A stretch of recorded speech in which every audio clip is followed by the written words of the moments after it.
ನಮಸ್ಕಾರ ಸ್ನೇಹಿತರೆ, ನಾವು ಈ ದಿನ ಕೃಷಿ ಮತ್ತು ಪರೀಕ್ಷಾ ದೃಷ್ಟಿಯಿಂದ ಬಹಳ ಪ್ರಮುಖವಾದ ವಿಷಯವಾದ ರೂಟ್ ವಿಲ್ಟ್ ಡಿಸೀಸ್ ಬಗ್ಗೆ ತಿಳಿದುಕೊಳ್ಳೋಣ. ಏನಿದು ರೂಟ್ ವಿಲ್ಟ್ ಡಿಸೀಸ್? ಬೇರು ಸೊರಗುವ ರೋಗ. ಈ ರೋಗವು ಯಾವ ಬೆಳೆಗಳಲ್ಲಿ ಕಾಣಿಸುತ್ತದೆ ಎಂಬುದನ್ನು ತಿಳಿದುಕೊಳ್ಳೋಣ.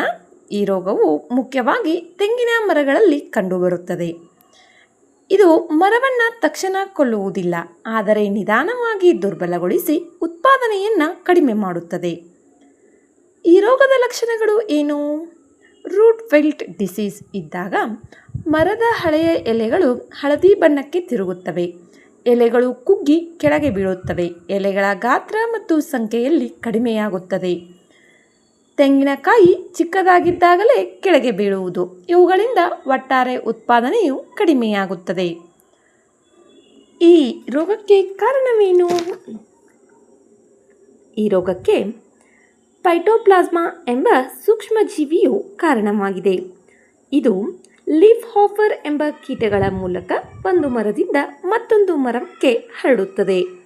ಇದರಿಂದ ಸಸ್ಯದ ಮೇಲೆ ಯಾವ ರೀತಿ ಪರಿಣಾಮ ಉಂಟಾಗುತ್ತದೆ? ಈ ರೋಗವು ಸಸ್ಯದ ಒಳಗಿನ ಪೋಷಕಾಂಶ ಮತ್ತು ನೀರಿನ ಸಾಗಾಣಿಕೆಯನ್ನು ಅಡ್ಡಿಪಡಿಸುತ್ತದೆ. ಬೇರುಗಳು ದುರ್ಬಲವಾಗುತ್ತವೆ, ಮರ ನಿಧಾನವಾಗಿ ಒಣಗುವ ಸ್ಥಿತಿಗೆ ಬರುತ್ತದೆ.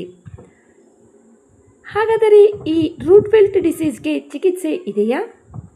ಇದಕ್ಕೆ ಯಾವುದೇ ರೀತಿಯಾದಂತಹ ಸಂಪೂರ್ಣ ಚಿಕಿತ್ಸೆ ಇಲ್ಲ, ಆದರೆ ಸರಿಯಾದ ನಿರ್ವಹಣೆಯಿಂದ ನಾವು ಮರವನ್ನು ಈ ರೋಗದಿಂದ ಉಳಿಸಬಹುದು ಮತ್ತು ಉತ್ಪಾದನೆಯನ್ನು ಹೆಚ್ಚಿಸಿಕೊಳ್ಳಬಹುದು. ಯಾವ ರೀತಿ ನಿಯಂತ್ರಣಗಳನ್ನು ಮಾಡಬೇಕು?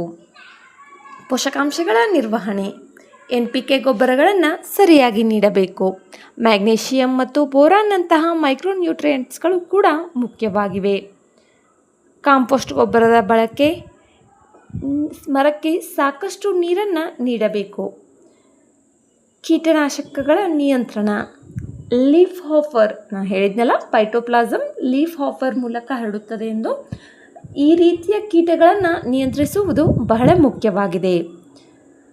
ನೆಕ್ಸ್ಟ್, ರೋಗ ನಿರೋಧಕ ತಳಿಗಳನ್ನು ನಾವು ನೆಡುವುದು ಉತ್ತಮವಾಗಿದೆ. ಕೊನೆಯದಾಗಿ ಹೇಳಬೇಕೆಂದರೆ ರೂಟ್ ವಿಲ್ಟ್ ಡಿಸೀಸ್ ಒಂದು ನಿಧಾನವಾಗಿ ಹರಡುವ ರೋಗವಾಗಿದೆ.